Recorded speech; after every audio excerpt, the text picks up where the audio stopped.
Hello and welcome back to Drum Key, the podcast where we talk about everything drums, drummers, and drum industry. We are recording inside our home away from home, Drums Etc., the Drummers Pro Shop. In beautiful Lancaster, Pennsylvania. Nailed it. But yeah, I'm Adam Steck. This is Shawn Groff. Hello. How we doing, Shawn? I am doing very well. Very well. How are you? Good. In All right, beautiful I'm great. Lancaster, In Pennsylvania. beautiful Lancaster. I'm getting it in again. Shawn is- Last week I totally bombed on that. did. Or last time I should say. You missed your cue. Yeah, you missed I your missed my cue but and never again. Never Never again. again. Never again. Never again. And that's a carryover from Travis, rest his soul. He would say that.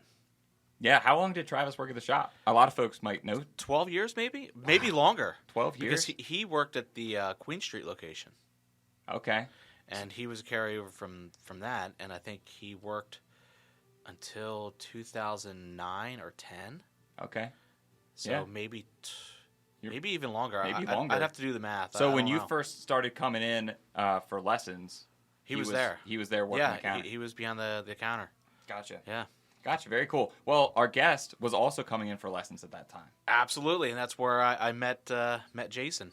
Yeah. Was at the Queen Street location. I still remember it. I stole his lesson money every week and Beat him up outside. beat him up outside on Queen Street all the time, and we're good friends now. But I had to, Well.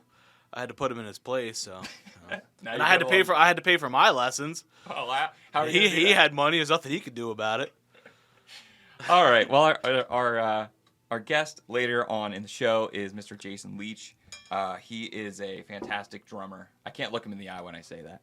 He is a fantastic drummer, also an educator, teacher, and yeah, like we mentioned, he's got a long history with the shop, with Drums Etc. With us. So I'm excited to get to that. But first, we've got a whole bunch of different segments to get through. The first one, we're going to crank it up, turn it down.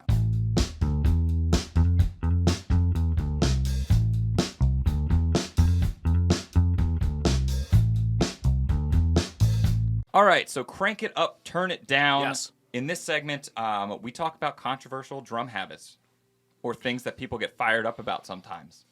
Not necessarily justified because it's all just drummers talking drums. It really But, is. Yeah. It really It's is. just- But I love to get Shawn's opinion on this. We do this all the time in the shop, and people seem to love this segment more than anything else. So we're going to keep it going. But Shawn, if he digs it, he's going to crank it up. If he does not, he's going to turn it down. Or as we discovered last week, he cranked something down. Cranked it down. He hated it that much I that may, he in made fact, up his crank new something down category. again. All right. Well, Crank I'm it excited down, to baby. see. Crank it up. Crank it down. Crank it up. Turn it down. That's it. There Okay, you go. good. All right. So the first one, Shawn. Yes. Crank it up, turn it down, concert toms. I hate you. No, I'm just kidding. I don't hate you. Well, Let's turn it down. turning down concert toms. Yeah, I don't like them. You don't like them? Is it the look? Is it the sound? Explain. I don't like the sound. I find it hard to tune. Well, maybe not hard to tune, but I just think that toms sound so much better with a resonant head on the bottom, and I think that sounds great acoustically.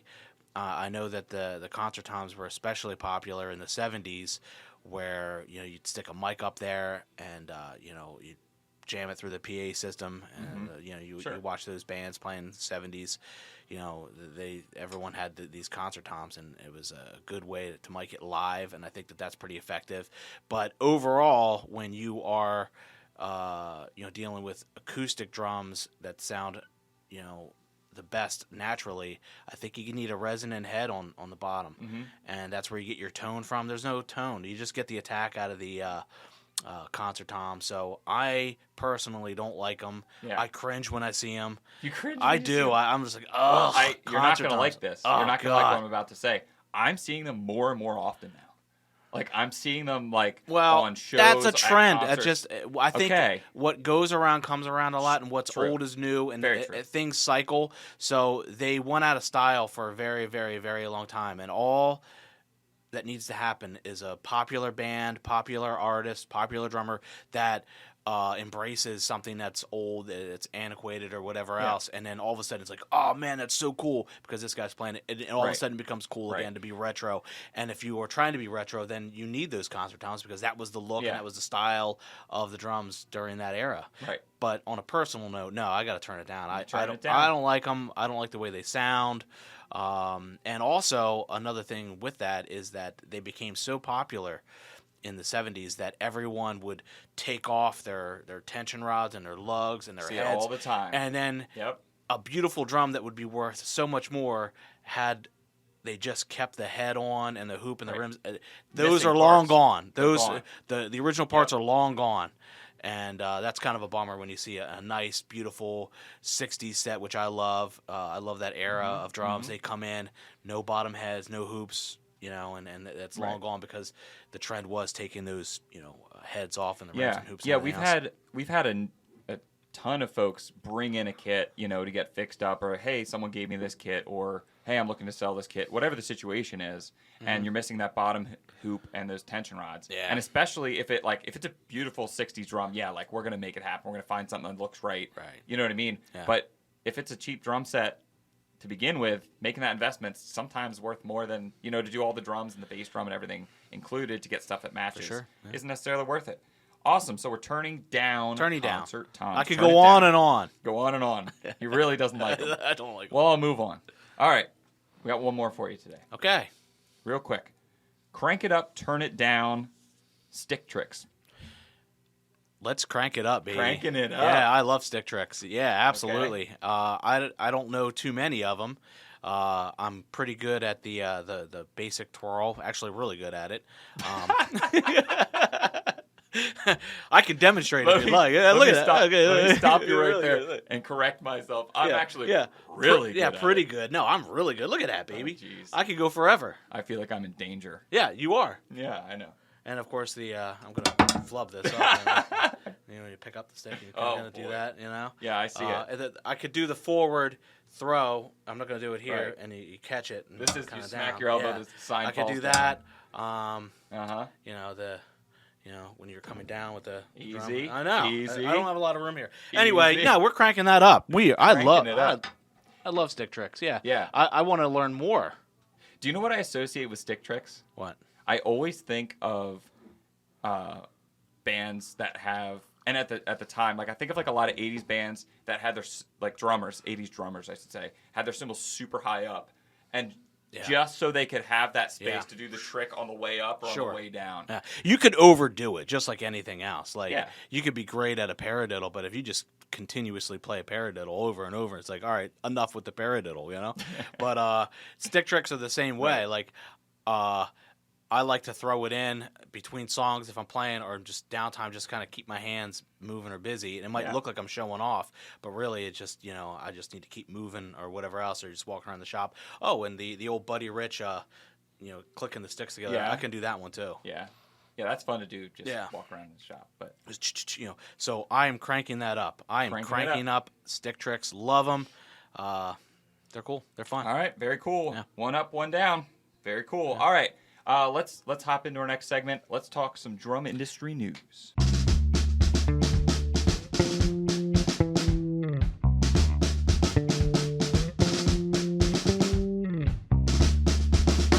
All right, so drum industry news. We like to highlight or shed light on some facets of the drum industry that folks might not be aware of or they've heard about and they want to know more about. So this week, we are going to be talking about the NAMM show. The National Association of Music Merchants. Yes. Or, as I like to call it, not available, maybe may.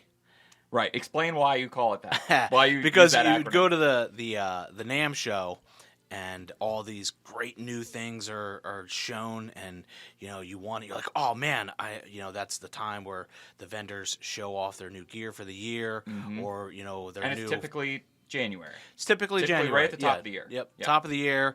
The companies are coming out with a new outlook, a new business model, new products, new things, new items, and a lot of times everyone wants to get them, and it's not available until May. Right. Or like, okay, well, how soon can I get this? This is great. I want to jump on this. And they're like, well, they're not going to be shipping until May. That's what you find out. So Yep. that's Yep. what I heard a long time ago. I didn't make that up. Yeah. Not available, maybe May. That's what NAM stands for. But it really doesn't. I'm just teasing. Yeah, it's just funny to think about. Yeah, and I mentioned on the show before that being the time where drum shops are front loaded. Yeah. You know what I mean? Like, I kind of gave that tip before of like, hey, if you're looking to check out a whole bunch of drums, try out a whole bunch of things, a lot of stuff comes in around May. That's right. So if you're making a list for Christmas in December, make sure you stop in May and check some stuff out so you know what you want. But the shop's going to be front loaded with a lot of that stuff in the beginning of the year, but really in that May kind of area, a lot of the new stuff for the year does show up. Yeah. Does show up. So definitely a good time. So the NAMM show, I went last year. I went to the 2022 NAMM show, and you've been. I've been.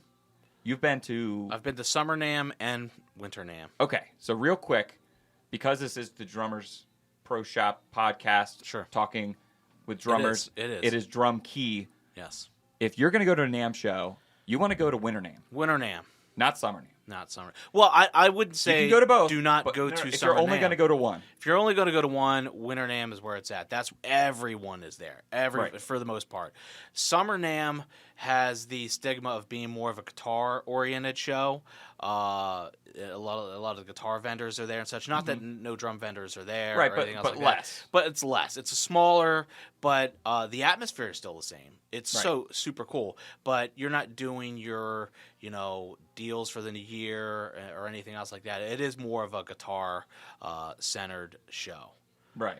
And just so you know, the Winter NAMM is in Anaheim, California, Yes. which is right across the street from Disneyland. Yes. And the Summer NAMM is in Nashville, Yep. Music City. Music City. So two great locations. But you might see videos of this trade show and new product coming out, and there's like a ton of people. It's ridiculously loud. You can barely hear the demonstration. There's reps in the background, drummers, especially cymbals. Forget Yeah. it. That is the loudest section at an AM show is the cymbal. Anywhere there's cymbals, because Yeah. there's 100 drummers all playing Oh at the my same gosh. time, and it's just like you can hear it from very far away. Yeah. But if you do see, hey, this is a new product for my my favorite brand or whatnot on YouTube, and it looks like that sort of show atmosphere, it's at NAMM. Yeah. That's where you're at. Totally. But also, so there is the showroom floor where you walk around and there's different product booths and stuff. They'll have special events, artist meet and greets, that sort Yeah. of thing. But then there's also a section in NAMM that is really awesome for us because we're in the industry, but also the folks after that aren't. parties. I The didn't after get there parties. yet. Oh, okay. I didn't get there yet. Oh, but we could okay. talk about Yeah, that. sure. No, go ahead. Is the educational side of things, Oh. which is the opposite of the excitement that you just Okay. gleaned out of everyone. Thanks. No, let's not Let's talk talk about about an the after after party. parties, baby. Let's talk about learning. Yeah. No, but there are a ton of seminars, and they have they're led by industry people. They have guest people show up. They have panels where like different artists are interviewed and stuff. It's so cool. I spent so much time going to these, and I had a friend that met me there who was into like the audio and recording stuff. Yeah. And so I went to some that I wouldn't have gone to. Let's just say that. And we show up and it's like, hey, this is the guy that recorded all Springsteen stuff, and this is how he mic'd the drums. And I was like, blown there away. he is. Like that's the guy. Firsthand and I can account. ask him questions that Yeah. apply to what I do. Yeah, So the there's so seminar, many- the seminars, the educational Yeah. programs that they have going on are Yep. super, super cool because you don't get that anywhere. You can't just go down the street and go, oh, I'm going to take a seminar on recording or drum building or whatever it is, cymbal smithing, Yeah. you name it. Yeah. Or sales or techniques. I mean, it just goes on and on. It's Right. such a cool thing to take advantage of. It's not just seeing the gear. There's so much more to it, and Right. the seminars are a huge part of it. Huge. And I went to quite a few myself. Yeah. Well, let's quick talk about another aspect, which is the artists are floating around. Sometimes they're at booths, sometimes they're I saw walking the field. around. You see some artists A lot. But also in a kind of side by side with that we don't need to talk about too much. You can see cool drummers, meet people, shake their hand, get a picture taken. Most people are great. As you know, the drumming community is like super wide and accepting. There's a couple stories of different folks. You're gonna get that. You're always everywhere. going to get that. They're Yeah. human beings. But for the most part, drummers, if you walk up, say, hey, what's up? How's it going? They'll be nice to you. But something that's kind of right next to that is people go and think that this is going to be their big break. This is how they get recognized. Sure. Last podcast, we talked about endorsements. Yes. And people think this is their opportunity to pitch themselves. Yeah. This is it. This is the big time. This is where I heard, maybe not the first time I heard it, but the first time I heard the word end user widely, which sounds such a derogatory thing, I think. Bad. But it's so funny. Like, Sunday is when the end users come in. I'm like, why does that sound so horrible? The end user. End user. So the vendors are saying, oh, the end users come in. Right. That's when not the artists, not the shops, not the retail stores, not the Right. distributors, the non-industry people come in and check out the gear, and they are just playing over everything. And that's when you get the types that'll come up and say, well, I'll play your cymbals if you give them to me for free, which is totally way off the mark, Not how it works. Not how it works. Not how it works. And I know, because I've spoken to a lot of reps, and it's a little annoying. It's like, okay, here we go. Like, and also, it's not the time you're not buying things. I mean, retailers are putting orders in, but you're not coming home like, can I buy this cymbal? You're like, no. You're not going to check everything out. That's not the idea. There's not going to be a price tag on everything. Right. Like, yeah, I'll take it. What I mean? These guys want to come in and No. buy everything. This is a showcase. This is a showcase, and it's a great place for networking, which is my main point here, is the NAMM show for us industry folks, but also even if you're just a fan of different drums or you're looking to get your name out there eventually, don't badger about an endorsement, but network. You go there, you can meet the folks that are making decisions about the brands and the products that you're looking for. Yeah. So networking is really, I think that's what the N in NAMM should stand for. Networking. But anyway, I think we covered it pretty good. Check it out, NAMM Show. You can go on their website, check everything out. This isn't an advertisement for NAMM, I promise. But we really dig it, and I had a great time last year. You've been a few times, and we'll talk about the after parties next time. Do you want to talk about the after parties? Well, that's part of it too. Is it is. That's part of the networking. Is the hang. It's the hang afterwards. After the show is done, the vendors will sometimes offer you to come and they'll have their artists playing. They're playing on performances, shows, bands. That's another thing. There's a variety of stages. So there's music happening all over. Cocktails. There's snacks. There's food. Sabian does it up. They are awesome. So they're on point with theirs. They have great Shawn's trying to get a ticket. He's trying to. I'm telling you, listen, this is not the time to that badger is brands so much about fun. inviting you to their after party. I don't want an endorsement. I just want to be invited. And I am, and it's great. It's so much fun, and I got to see so many great drummers play afterwards, and have such a good time. Overall, it's an amazing experience, and if anyone is interested in going, feel free to reach out to us. We can give you information on it. But let's move on to our next segment. Another inductee is coming your way. Hall of Fame.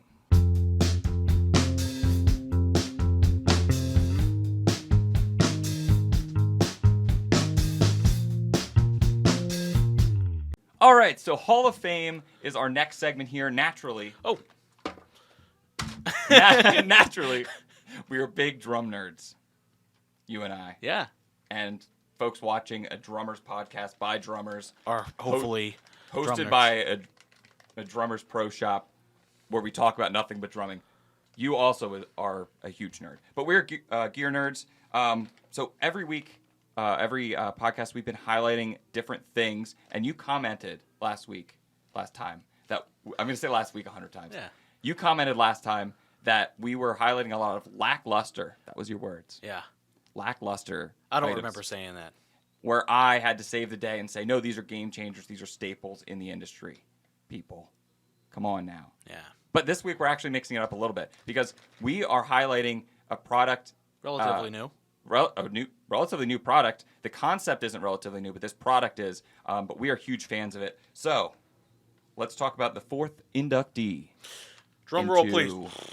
Drum Key Hall of Fame. I don't want to bang on the table. That disrupt some things. No nuts. No nuts. That's it. No nuts. I have no nuts. Shawn has no nuts. Hey, easy. We love no nuts. Yeah, all of us here have no nuts. And let's talk about these. All of us have no nuts. Christy even has no nuts. She has no nuts. Yeah. It's true. Now, let's open this up. Let's talk about no nuts. So let me talk about the basic concept here. All of us, I know that because Trying we're to open drummers this here. carefully All here. of us have been in the situation where we you're still need to undoing sell a wing this. nut. Shawn likes to interrupt me when I'm talking. Yes, I do. Where you're undoing a wing nut to try to swap out a cymbal or put a cymbal on at the gig, at home, whatever it is, and you drop it and it's gone. It's gone. It falls into another pocket dimension, I think, is what happens. That's my scientific understanding. And you'll never see it again. Yeah. So that's why we all have a couple extras in our stick bag or whatnot. That's fine. But not long ago, we came to the realization, and a lot of drummers came to the realization, that we don't even need the top felt. We don't need to clamp down on our cymbals. We're keeping them loose anyway. So why not just have a post to cover up the threads? And that's what this is. Yeah. This is No Nuts. There have been different versions of this out over the years. One that was early on was the cymbal crown, which was very similar to this, except there's a slit down the middle here, and you pinch it. There's a little knob on top, and you kind of like have to pinch it and then feed the cymbal over. Well, that's also another thing about that is that it tends to break because of that slit down the middle. Right. It will eventually break. So that was kind of falling a little it's short. Close, but it's close. It's close. But just before that, my first interaction with this cymbal post idea was the Bill Did It cymbal post. And they were metal, and essentially what you'd leave your bottom seat cup and bottom felt on your cymbal, and you just cover the threads with a metal post on top, and you could easily pop your cymbal on and off. Yeah. Great. Yeah. They're gone. I have a set, yeah. And they're gone. As soon as we discovered them, we were like, these are great, and then they're gone. We doubled down on that company. It was Bill Did It, and we got a whole slew of them in, and we sold through them. And I remember putting up a little video on this back in the day, and we loved them so much. These things are great. And I have a set. I have like 3 sets of hardware, as you know. I've said this before. And on a particular set of hardware, I have the Bill Did It cymbal posts on my hardware, and I love them. They're great. And then all of a sudden, boom, they're discontinued. So we're like, man, but we really love these things. So we went out and kind of made our own. Right. And there were multiple iterations of this. So we have a friend. His name is Kevin. Yes. And he works in a machine shop. So he made us metal versions. Yes. And like hundreds of different. Yeah. In fact, I'm using some of these here. Oh, they're sure. Here. Can we pull one out? Yeah, I'll pull one out. This is one of the early concepts. But they were early concepts. They were heavy, and they had the sleeve here, and the concept was still the same. As you put a little felt there, and there's no reason to have a felt on top or a wing nut or anything else like that. It's ease on, off. You don't have to worry about. And most folks think that your cymbal's going to fly off if you don't have that wing nut, and that doesn't happen. It's not going to happen unless you've got a small splash cymbal or something with like very little room for it to jump. It's not going to happen. It's not going to jump off. So the Bill Did It's Worth thing, cymbal crowns, got it close.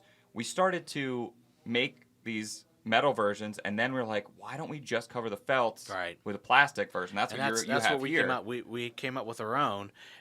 But with this, you also need to have a cymbal cup there as well. You still need the bottom piece. So again, this was close, and I do have a set of these, and they work pretty well.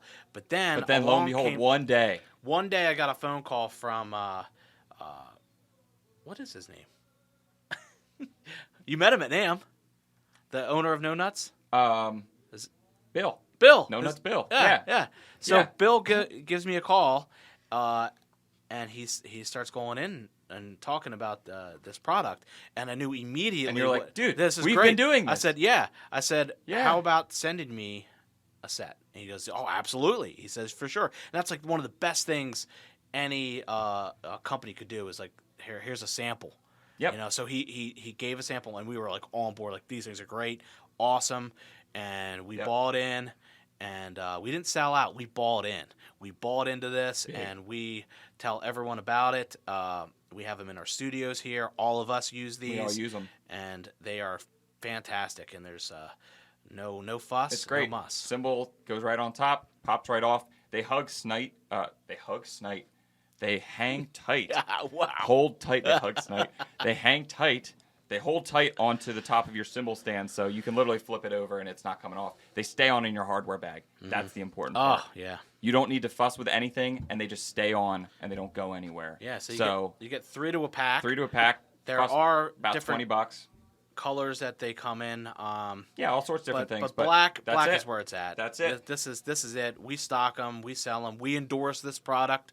Yeah, We and endorse it's it. the 4th inductee. We've only highlighted 3 other things. And this also going back to NAMM, this was a best in show winner. Am I right? Yeah. Oh yeah. The same time.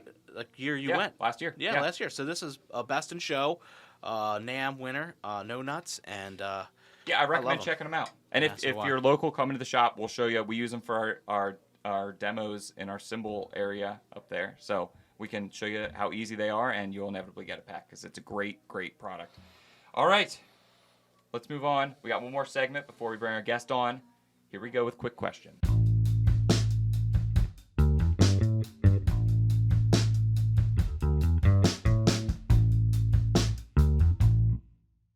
All right, so quick question.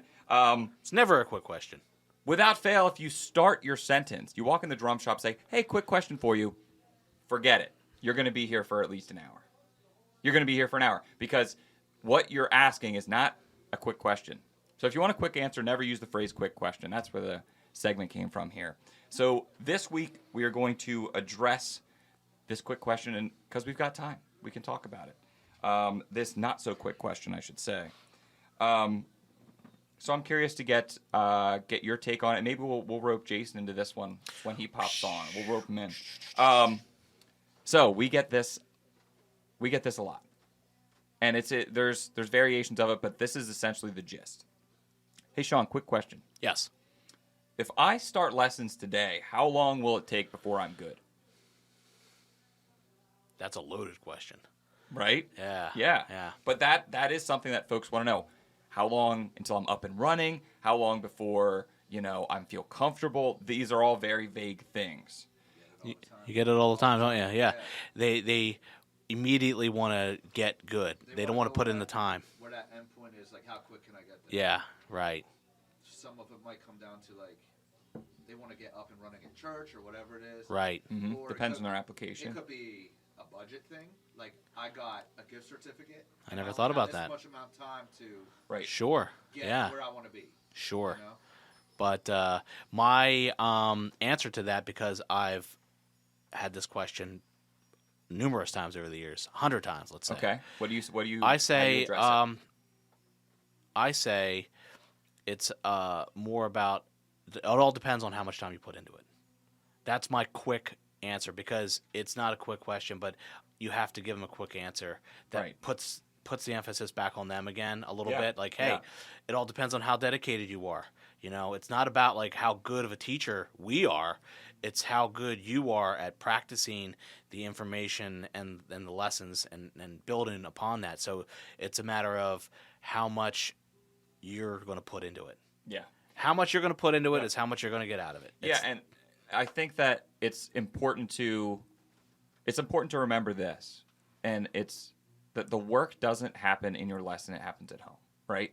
It's the amount of time that you put into something. Sure. Now, that said, you put into it what you get out of it what you're going to put into it, that whole thing. Mm-hmm. But that said, some folks start out with an incredible skill, a natural ability. Absolutely. So that really complicates the question Yeah. because sometimes it takes longer for you to grasp a concept than someone else. It's just how we're all human beings. We're all very different. I know certain things, I struggled with, and certain things came very easy to me, but I put a lot of time in certain aspects of my playing. So whenever I'm trying to learn something, that I've put some time into, it comes easier. But if I'm working on something I'm not so familiar with, like polyrhythm kind of stuff, I don't really do too much of that kind of stuff.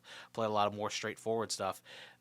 Then I struggle with that. Like, because I haven't put a lot of time into it. And I remember learning polyrhythms in, my lesson days on Queen Street and just hating it. Like, like I don't. It didn't make apply sense to what you were trying It didn't to do. apply. Yeah, I wanted to play in a punk band, and I wanted to play that kinds of stuff. So it didn't really, I didn't get it. I'm like, I do not want to learn this at all. I could understand the whole like learning world beats and jazz and that type of stuff. My drum teacher would sprinkle in that kind of stuff, to make me a better player. But I remember that struggling with just like, dude, this makes me not want to play drums. And I think he learned too, because I was just not practicing that stuff. Not motivated, not practicing. I think the goal, what's your goal? That comes up fast if I get this quick question, is what's your goal? Is your goal to join a band? Is your goal to play in church? Is your goal to be able to play a song? Like there's some folks that come, there's that I don't know if you want to call it like Hallmark movie moment type thing where it's just like, yeah, literally I'm here because I want to play a song at my wedding and surprise my husband. Yeah. You know what I mean? Like that is a very different trajectory than someone who wants to start with the fundamentals and become an expert at this in years gone by. Sure. So it's a very different thing. So I usually that's where I kind of ask questions like, well, what are your goals? What do you want to get? What are your goals? What are your goals? Because it changes. And maybe I'll change mine to that because I think that makes a lot of sense because not everyone's starting at the same starting point. And what you had said earlier, sometimes there is such thing as natural ability. Some guys just don't get it. And that's something that it's hard to say, or maybe you shouldn't say it, but it's true. No, I think that's totally valid to say that everyone starts at a different point. Where you end up is up to you. Right. You know what I mean? Some folks start with a leg up, but if you put your time in, put your hours in, you're gonna get some more. You can be a drummer. Yeah, you can be a drummer. Another point here that I should mention is that we ask a question like that, knowing full well that we offer private lessons where they can focus on just a song or focus on just this. Yeah. Group lessons, if you're just watching, some generic YouTube like secondhand video of someone else's lesson, like you're not getting personalized with what your goals are and what you're trying to learn. Mm-hmm. So I think it's important, and I think we can all agree on this, is that like a private lesson is the most personal connection. That's where you can really excel if you're looking to take it to the next level, because they're looking at your hands while you're talking to them, or they know that your goal is to play this for this audition for college, and you just have to get that through. Yeah. You know what I mean? Yeah. That sort of thing. So anyway, let's quick plug our guests because we're about to bring them on. Let's do it. And we're gonna talk about all sorts of things that we haven't brought up to him at this point. Now, I really wanted to really, we'll keep it easy. We'll take it easy on him and start with just how he got into drumming and that sort of thing, and then just ramp up into what he's doing now. You've known Jason for how long? I met Jason in the late 90s. So how long ago was that? Is that 20 years, 30 years? I don't know anymore. Is that 20 years? I was born in 96, so. Yeah, okay. Listen to you now. Well, I met Jason in the late 80s. Oh, my God. The late 90s when him and I were coming in and taking private lessons. And I remember he was taking lessons with Aaron Walker, who was a great teacher at the time. That's who he was taking lessons from. And him and I meeting outside of the Queen Street store and him telling me about different bands he was playing in and me telling him as well. And, I would just see him at the shop. And then, of course, I started working at Drums, Etc. Yeah. And, he would come in as a customer. So I had that really, I knew him beforehand. Oh, yeah, and I was like, that's great, had met a few times. Is that right? I mean, we talked. That's my earliest memories of meeting you is talking to you out front of the Queen Street store. Yeah, and then I remember more specifically just like when you started working at Drums, Etc. and the New Holland Ave. Yeah. Yeah. Well, let's bring him on. Let's bring him on. Let's dig into it.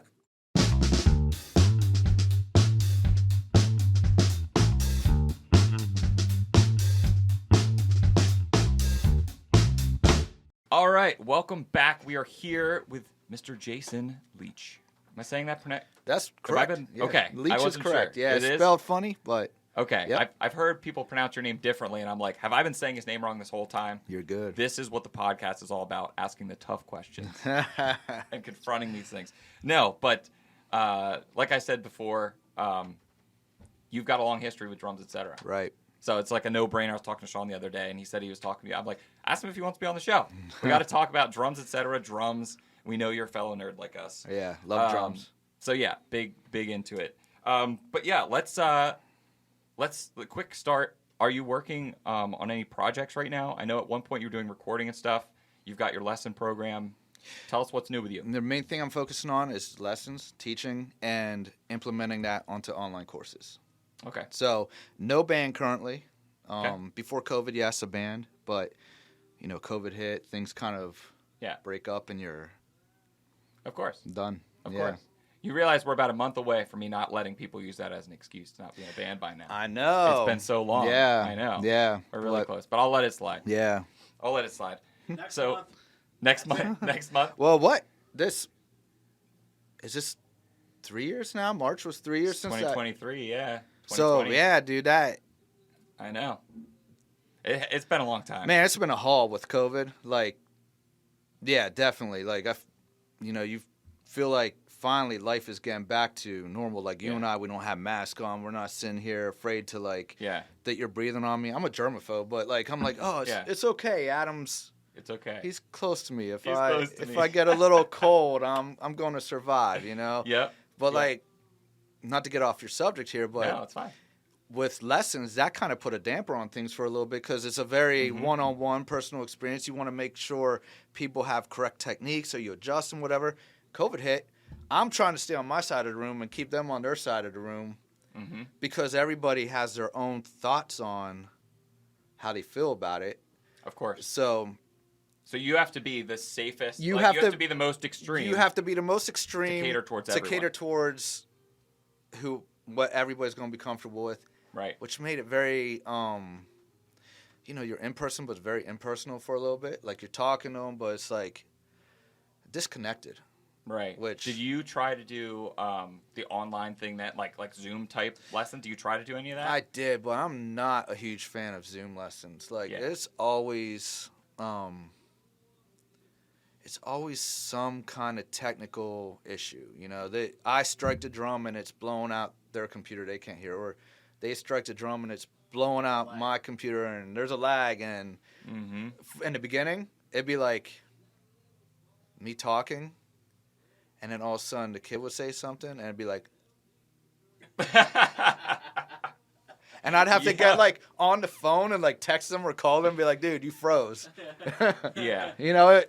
Yeah. I know it. Yeah. If for Zoom to work, everybody has to have like that optimal setup. Like you have to Right. have your Zoom set up. There's adjustments you can make for the sound, but everybody has to know how to do that and be on a patient. Sometimes you try to explain it, it's like, Yeah. no, or they're on their phone, so it doesn't have the same. Yep. And then how settings. much time are you going to dedicate? You got a half-hour lesson. And that's what happens. How much of that is It technicalities? turns into technical Yeah. stuff. The reason I do like Zoom, when I take lessons from drummers I love, they're not so much like me, like, how did you do that drum fill?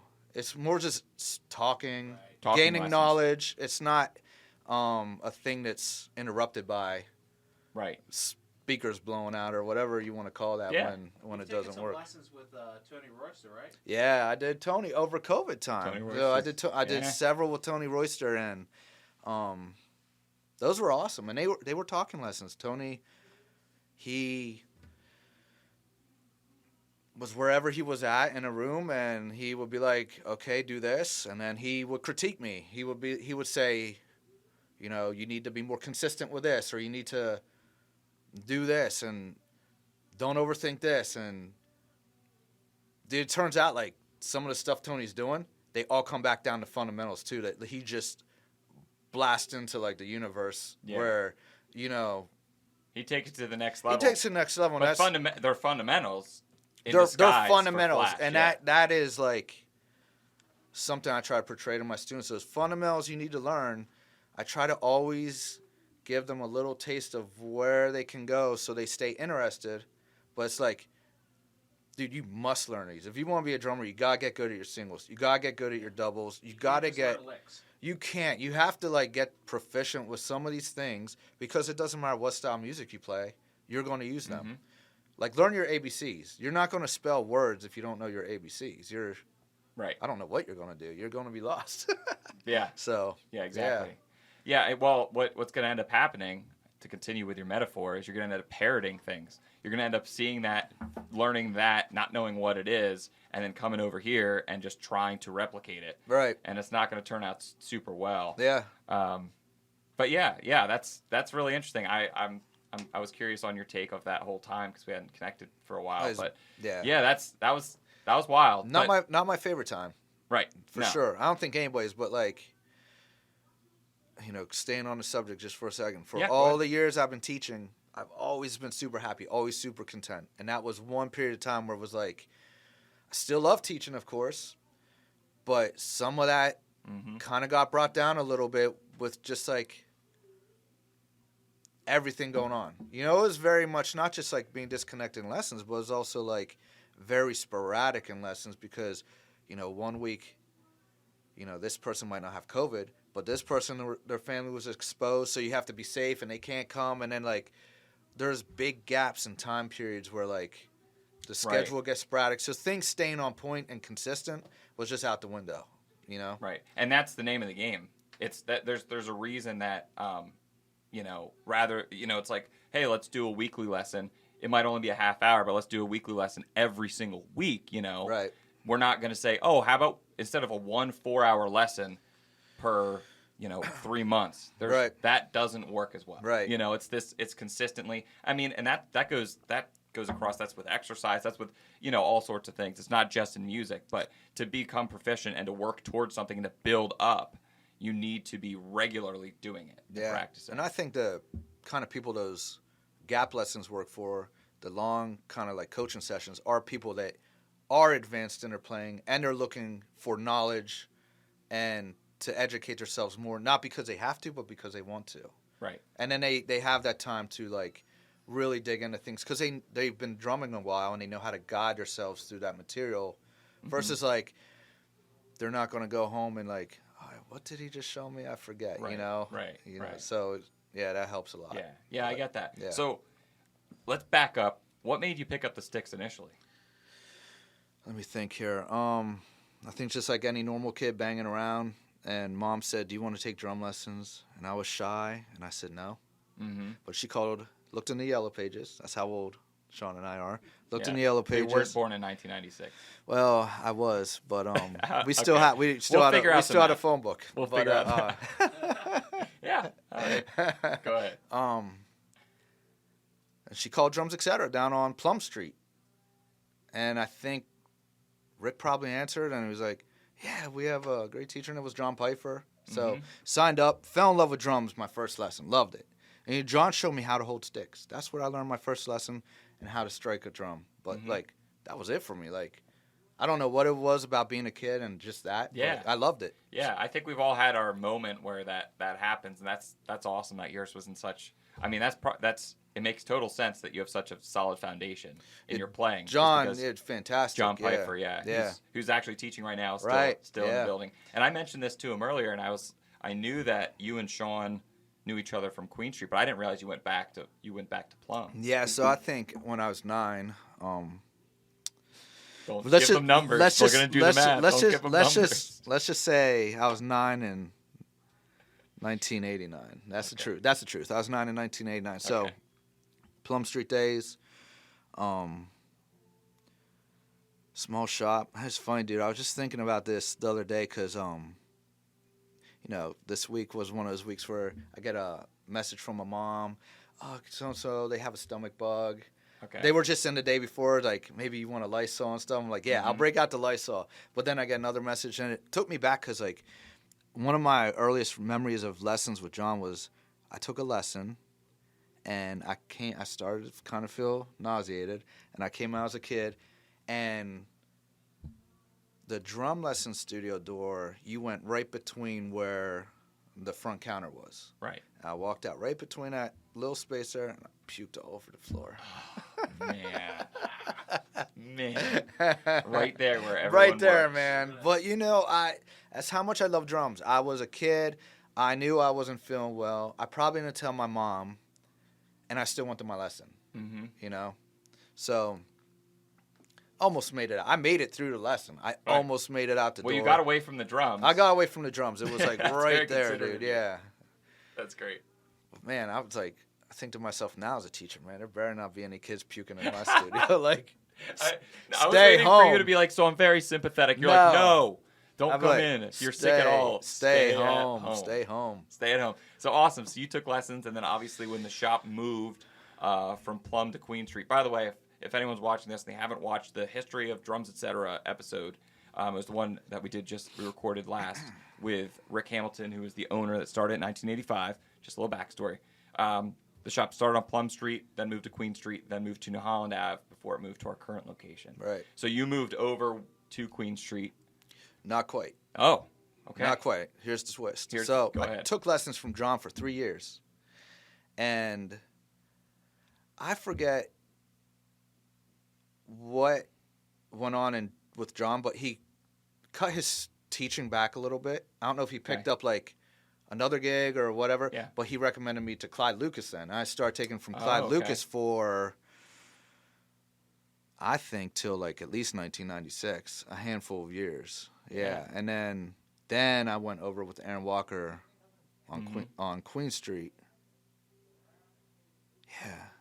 Yeah, I'm trying to recall this. And then it turned into that transition into New Holland Ave. So that Aaron Walker kind of like started at Queen, transitioned to New Holland. Gotcha. So, with Clyde Lucas several years, and probably, I think I was about 12 when I started with him. So at least 4 years with Clyde. Yeah. Very cool. Very cool. So then you're taking lessons, getting hooked on drums. Right. Continually there, you found your thing, you found your lane. But eventually, at some point, you had to transition from, being a drummer that's taking lessons, playing in bands, that sort of thing, into the education side of things. Right. How did that happen? That happened gradually. So the first lesson I ever gave was in 5th grade. I was doing concert band. Okay. I had a little bit of heads up. I started taking drums when I was 9, so I think I was like 3rd grade maybe. And they start music in schools in 4th grade. So I already had a year heads up. And then by the time we got to 5th grade, I had 2 years, and those kids had 1 year. And one of my buddies, he was having a little bit of trouble, and his mom just called my mom casually and said, hey, Dan really likes Jason. Can he come over and help with his school music? Yeah. I came, and I showed him, and he got better, and his mom gave me $20. That was your first That was lesson? the first money I ever made. I didn't expect money. It was like my first. Yeah. And it was so casual, and we're friends, but like I'm actually like trying to explain, like, these are 5-stroke rolls, and these are 16th notes. And so you just had that knack, and man, then that sparked in the back of your mind. Yes, and I didn't aspire to be a drum teacher. Like I wanted to be a rock star, Right. So I think like lots of people, you see your favorite drummers, and you want to be just like them. I always admired my drum teachers, and I loved that stuff I learned from them, and just the connection you have with that person. It's like a lot more personal than just like drums. You get to like know each other and like. Right. Yeah. There's a foundation in the friendship, but then also you share it through the progression of a skill and doing something that you love. Yeah. So the bond between a drum student and teacher is something special. And it turns into something like, people confide in you. They'll tell you stuff that's personal in their lives, and like it's kind of like a therapy for them as well. So, where were we moving on after that? Eventually the transition to you becoming a teacher. Okay, so then when I would play in bands, it'd be basically like, hey, how'd you do that? Show some friends, and then one day I just went and talked to Rick. I gotta take these off a second. Go ahead. I'm Why? good. What is it? Why? The echoing in my ear is weird. Oh, really? Yeah. Okay. I was like waiting for this like breakdown of just like, this is a moment, and like, oh, I know this song, but no. No, like hearing myself talk. Yeah. I'm like, do I have to wear these? No, you can do whatever you No, want. I'm not wear these. We're in a room. That's fine. Where should I put them? That's fine. Just throw them in the trash. Okay. No. So, all right, back to where we were. So I was playing in bands, and Okay. then it would be casual. Like one of your buddies would see you do something, and they'd say, "Dude, how'd you play those rolls so fast?" Whatever it was, and you would kind of show them what you did, and then I went through several things, and then finally, I went in and talked to Rick, and it was Yeah. like a do or die thing. Like, Okay. I have to convince this guy to let me give lessons, Right. or What? Or what's or next? or yeah, what is next, or like how do I go about doing this? I have to go in here and convince him. to Okay, let me so do you're it. psyching yourself up to go to this meeting. What did you do to prepare? Oh my God, nothing. But the one. It was do or die. Took everything you had just to go in there. Like, Yeah, dude, it was You like mustered that up, yeah. I went in. Trying to remember correctly. I think I went in. Evan was working there. Evan Shoebrooks was working the counter, and I think I just asked if I could talk to Rick. Like I don't remember setting up a specific time. It was just kind of like, hey, is Rick in? And he called up, and Rick's like, yeah, send him up. Yeah. And we started talking, and right from the get-go, I knew Rick was not looking to bring on another teacher. Like he had teachers. Okay. They may have had some openings in their spot. Last thing he wants to do is step on their toes by bringing in someone new, giving them students feeding when them his students, current people may have some gaps that they would like to fill. But dude, we reminisced. I told him the story about puking at Plum Street, and that was a big turnaround. We reminisced. Well, I told him I go all the way back to Plum Street. We talked. Finally, he's like, "All right, I'll give you a chance." So the gig was, I can go on the schedule. I have to get my own student to start. Yeah. And I said, cool, I'll do that. So that's what I did. I got my own few students to start, and I got lucky, dude. Tim Donofrio. Do you know him? I don't know. So Shawn knows his name. Does, yeah. He was a teacher. He was going on tour with Hellstorm as a tech. Okay. So he had like 5 students. I ended up subbing for them while he was gone. So right away I got 5 students. It was like supposed to be a temporary thing. But when Tim got back, he decided he was moving to Los Angeles. So his 5 students had a choice. They're like, oh, we can keep playing drums with Jason, or we can stop. And they all kept going. Yeah, absolutely. And then, do you recall Will Alpers? I know. I didn't meet him, but I know, yeah. So Will, he had a ton of students. And he decided to go back for a master's program in Philly, and he could not maintain all the students. So he basically made me a list with all their names and numbers, and like gave a big majority of them to me.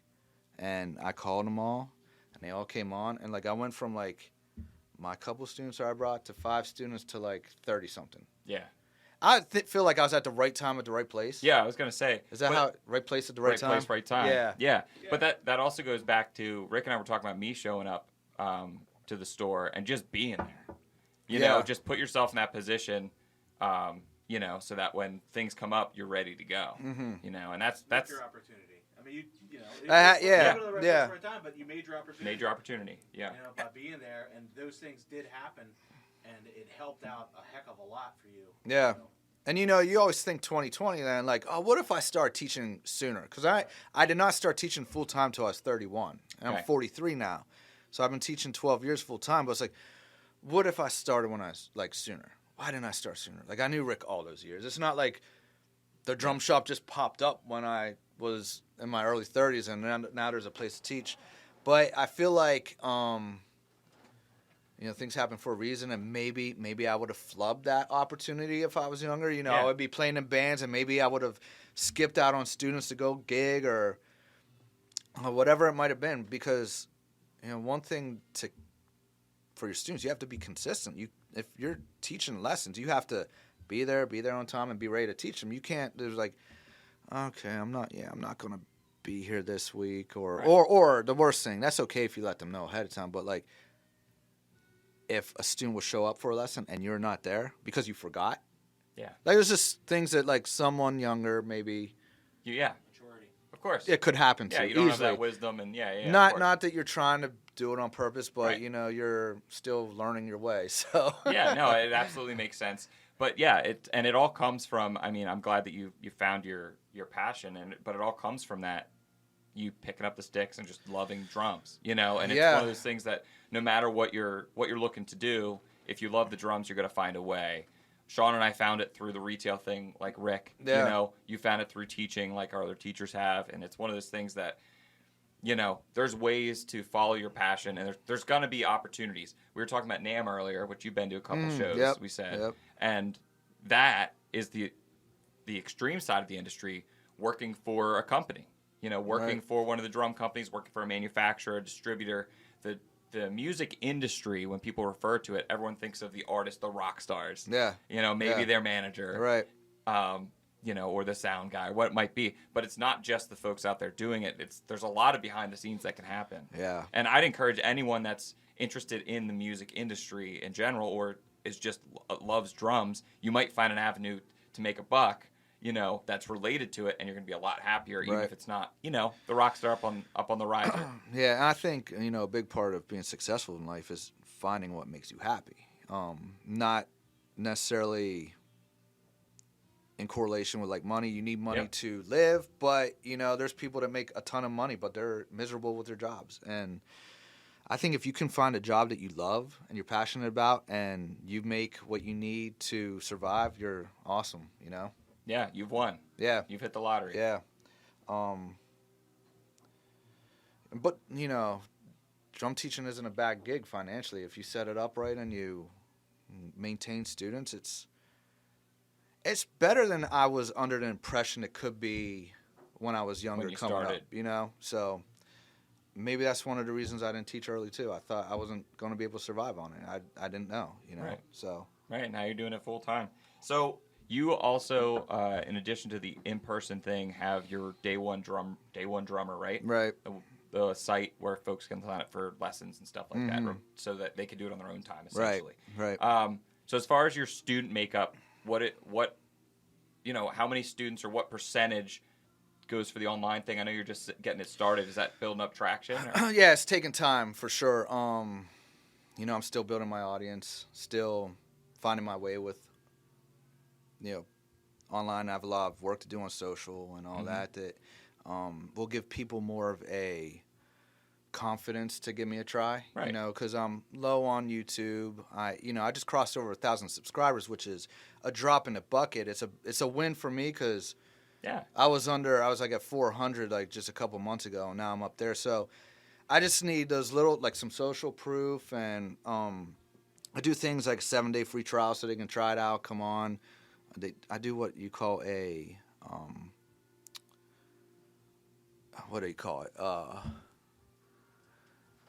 An opt-in free trial, so they don't have to put their credit card in. Gotcha. You see what I'm saying? Gotcha. They Yeah. they get it for 7 days without the hassle of putting your credit card in Right, and right. worrying that you get charged when those 7 days are up. They can decide after. Yeah, so you're setting it all up. That's great. Man. Yeah. That's great. Yeah. But yeah, no, dude, congrats on the Thank you. subscriber things. Thank like you. we revamped all our social and stuff a couple years ago, but really only started this YouTube channel. If you're watching this on YouTube, we've only been at it like 5 months. Yeah. But you know, so get our subscribers up to 1,000, folks. You're hearing it here first. It's a big deal. It takes time. big deal, You know, man. the main thing I've learned in everything I've done over the years, from taking lessons, from doing stuff like we're doing now, Yep. is consistency. That's it. Stay consistent. And you were just telling me, you know, when I started doing this, maybe it was like this, and then I learned this, and then this. You just build off that platform. That's Like, it. and it goes with everything. Like, starting teaching, I didn't know. Like, I thought I had to be the best drummer. You know, you don't. You have to be able to explain things to people. You know, you have Yeah. to be a good drummer. But in my head, you know, I was thinking these dudes are going to come in that, like, drum circles around you and be like, teach me. And I'm like, I don't know what to teach you. Well, it's not. Right. It's not reality. It's not like that. It's not you like need a that. guide and you need someone to help you along your Yeah. journey and be that second set of eyes, to Right. be honest with you. Exactly. Shawn and Yeah. I talk about it all the time. I mean, sometimes we'll even have, you know, this drum's giving me trouble or whatnot, this shell composition, whatever it might be, and be like, hey, you take a crack at it. Here's my snare. Tune it however you want. You're like, I love doing that. Right. And then I get it back, or he gets, you know, we utilize each other in a way that is really what the drumming community is about. And it's just supporting each other like that. You know, Yeah. you're going to have off days, you're going to have this, you're going to have that. You're going to want to learn something that you're not, you know, you can't be the best at everything. No. You know what I mean? So you we can't. have a lot of folks that come in and they'll hook up with John and be like, yeah, I want to like get into this jazz thing. Right. But I'm from the rock world. Right. You know, or vice versa. So Right. that's a really important thing, is to, you know, utilize each other as a resource. Local drum shops, we're the hub, man. Yeah. You Yeah. know what I mean? For sure. So, yeah. you know, whether it's getting people hooked up with the right teacher, or it's, the gear, or it's just shop talk. Just be like, I'm working on this. Have you guys run into that? Yes. I can answer that question right now. Yeah. Because, we all run into the same snags and different things and have worked our way out of different things. So. Yeah, the online thing, part of making an online thing is work, like with the website like I'm doing, is building a community. Right. Like, people can go on, they can watch lessons. The information's very good. They get exactly what I would show someone in a personal lesson, except they're not able to have me there and be like, you're rushing that. Right. Slow They don't have down. your eyes on them. Take your time. Right. Exactly. They are on their own to pace themselves through it how they feel necessary. Now, I try to guide them, but I can see in my back end, like, oh, this person, they went through that pretty quick. They told me they just started drumming, but like they're already through the first 7 lessons. I'm like, oh man. Yeah. Well, like, that's another important thing is you have that, but you also do still have the private lessons in person. And it's one of those things where, we've always stuck by the one-on-one in-person lesson thing as a shop. That's what we've offered. For years. And it's one of those things that not everyone learns the same way. No, and I have had students come to me that have tried online lessons, but it didn't work for them. You know what I mean? Right. But I haven't had, I don't think I've had students leave to do just strictly online.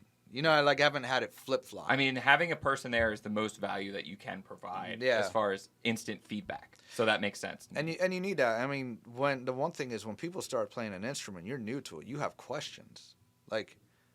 And if you think you're going to your lesson with one question, you see something and you have 10 more questions, Mm-hmm. And having someone there to guide you through those questions is definitely beneficial. And that's where that online community comes into place. Like, it's supposed to be like, oh, you can reach out and I'll do live lessons and stuff. It's just a matter of people take advantage of it. Well, hey, man, I wish you the best of it. Yeah, I appreciate it. I do, because I think it's a new take on things. It's a new spin, and if anyone's going to do it right, it's going to be you. The one nice thing is, even if the online builds very slowly, I give all of my private students access. Mm-hmm. So, they go home and they need to print out PDFs, they can just log on and print out. If it's like extra because I still work from method books. Right. I love them. They're straightforward. Right. Students love them. They like to see a start and a finish point. Work through those, and if there's extras, I'll make my own PDFs, and they can go online and they can download them. Yeah, man, you're doing all the right things, giving everyone support. But yeah, man, I wish you the best of that. Thank you. But yeah, great to have you back in the shop. Yeah, it's been a while. It's great to have you here. Yeah, great to have you here, checking everything out. Yeah, for sure. In the new shop. But that mug is your takeaway. I love it. They put the handle on the wrong side, but I like it. I know, the takeaway. But it is one of those things where we like to give you a special thank you. So thank that. you. And I got a lot of flack for the first 2 guests. I was just like, yeah, and we'll give you some sweet drum key merch when we buy it and have it. So I'm officially, this is me officially saying, here, we got something. We're giving it to you. Video proof that I'm a man of my word. But unless there's anything else you want to talk about, I think we kind of covered your journey at least a little bit, gave people insight into what's going on, what's new. Yeah, that's it. The only thing I was going to speak on was when you and Shawn were speaking about people come in and they ask about how long does it take. Yes. How do you field that question? So I do what you said. I ask what their goal is. And so everybody has different goals. This person, they just want to play their favorite song. This person, they want to play at church. This person wants to play in a band. Mm-hmm. Based on what they say, then you can kind of like build a plan for them, but you have to let them know, like, everybody has to get these fundamentals down. There's no skipping that's foundation. Step 1. Yep. And like Shawn said, you come to lessons, but you put in the work at home. Yeah. If I'm going to guide you, if you trust in your teacher, they're going to give you the right guidance. You go home and you practice what they said, and you try to take what they showed you and be creative.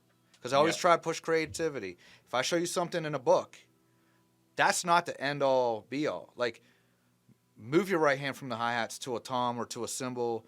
Mm-hmm. Move your left hand. Play the backbeat on a tom. See what it sounds like. Like, be creative. And then the consistency. Like, don't practice for an hour before you see me. Like, let's say you come on Tuesdays. Right. Don't wait till next Tuesday morning to practice for an hour and then come in to see me. Practice. I'd rather you practice 15 minutes each day and set little goals. Like, a big thing is setting the goals. Like, my goal, I can't play this beat. I'm so frustrated. Right. Make your first day of practice, get through the beat. That could take 10 minutes, 20, 30, whatever. After you get through and you do it, just stop. Go on to something fun.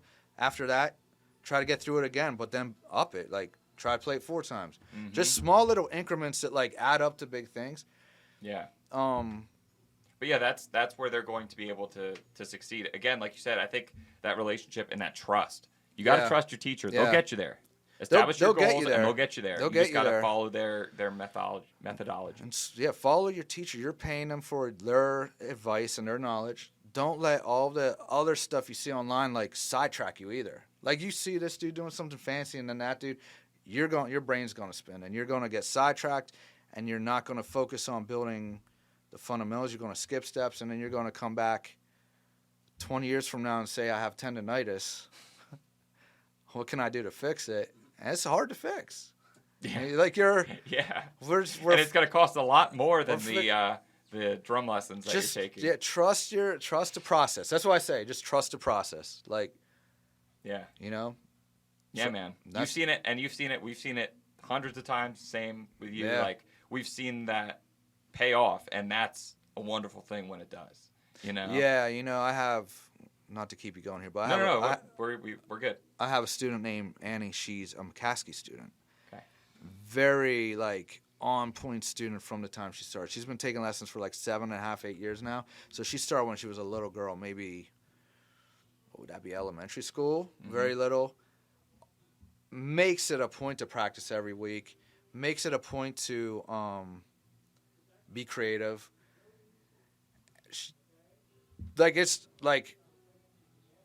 She followed the process, and now you follow that process and you can think on your own. You don't need me to tell you everything anymore. You know how to build stuff yourself. You see what I'm saying? Like, Yeah. you're not, like, blind, like, have blinders on. You can, like, see all these possibilities. So if you hear me play a beat, you're the kind of student, what if you open the hi-hat here? Or what if instead of this we did the bass drum like this? And Right. then you make me think. I'm like, I can't play that. Why'd you have to ask me to do that? Yeah, of course. No, but I love, I heard this years ago, that there's no secret. There's not. No. There's no secret. There's no secret. There's no hack. There's no shortcut. Yeah. If you do trust the process, you hook up with a great teacher, and you follow through, and you're consistent, then you're going to get great results. Yeah, and I think Shawn also said it's hard to be great at everything. But I never said that. you didn't say it. I said that. You said that. Okay, I'm sorry, Adam. Shit, I It's hard to messed be the up. best. Yeah, you can't be the best at You everything. better bleep that out. Anyway, I would never say that. no, but I follow that with drumming as well. Like, there's value in learning jazz and rock and Latin and all that stuff. And maybe marching snare and the rudimentary stuff. To be great at all of it, though, that's very hard. Like, so me, I kind of learned, you learn what music you like and kind of find a direction, and, like, I kind of hone in on ideas, like an area. That's what I like. I don't say that for everybody because a working drummer, they may need to have a lot more variety in their arsenal. Yep. But I've always been the kind of drummer too where, like, I find it hard to play to a song or music if it's not something I would listen to, like, driving in my car. Like, if I'm not listening to this for enjoyment, I don't really want to drum for it. Then I feel like I'm kind of, it just doesn't feel the same. It feels like Right, and you need some of that subconscious, like, absorption of what's really happening. I was talking about, I'm not a jazz guy at all, right? Yeah. But I wanted to get the fundamentals, the basics of, like, the jazz ride pattern and that sort of thing.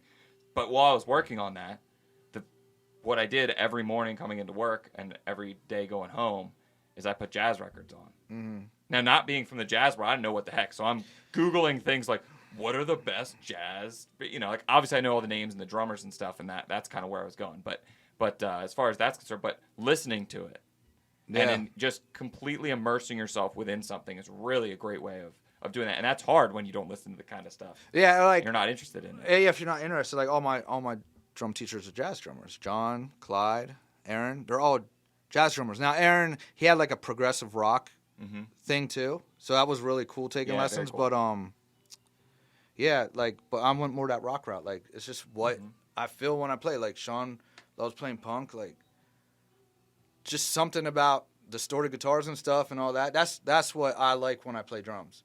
Yeah. So that's why, I was kind of brought up that I could be a working musician, but it wasn't really in my soul to do that. You know? So, but teaching is cool because I can show that stuff, but I don't have to like. Right. You don't have to gig it. Every night. Yeah, exactly. Yeah. But yeah, man. Very cool. Yeah. Yeah, very cool. All right, man. Well, I appreciate it, Adam. Yeah. Thanks for coming. Thank you for Great having me, man. Yeah. Thanks to everyone for joining us here at Drum Key. If you want to contribute to the show, we've got a link to a Discord below. But then also any comments of where you're seeing the podcast or clips, let us know what you think. If you've got any ideas for segments or for nominees for Crank It Up, Turn It Down, Hall of Fame, any questions, not quick questions you want answered, feel free to shoot us a message or comment below and we'll add it to our list. But as always, support your local drum shop. If you don't have a local drum shop, we'll adopt you. Thanks for joining us. Have a good one.